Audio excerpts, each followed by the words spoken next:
abbiamo semplicemente portato all'attenzione della Commissione la richiesta di aumentare la capienza di 1200 posti, quindi riaprire di fatto quella che era la tribuna Fattori in tribuna est.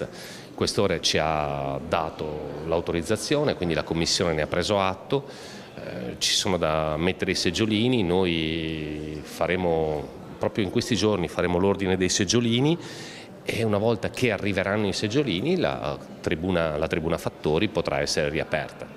Vediamo quando riusciremo a posizionarli, ma insomma speriamo auspicabilmente per l'inizio del campionato di poter finalmente restituire un altro pezzo di stadio ai nostri tifosi. L'assessore allo sport di Padova, Diego Bonavina, fa chiarezza sul futuro dello Stadio Ganeo e della sua capienza in vista del campionato di Serie B del Calcio Padova. L'amministrazione comunale ha ottenuto dal Questore l'autorizzazione alla riapertura della tribuna Fattori a patto che vengano posizionati i seggiolini. A questo si aggiunge la fine lavori della curva sud nel 2026. Così si arriverebbe agli 8.300 posti e dopo, quando finalmente sarà pronta la curva sud, quindi diciamo febbraio-marzo del 2026, allora riusciremo ad avere 11.500 posti come capienza. I seggiolini della curva sud devono essere installati entro febbraio del prossimo anno. Nella prossima giunta si delibererà proprio il progetto dei seggiolini. Anche da un punto di vista estetico, posizionare i seggiolini sul lato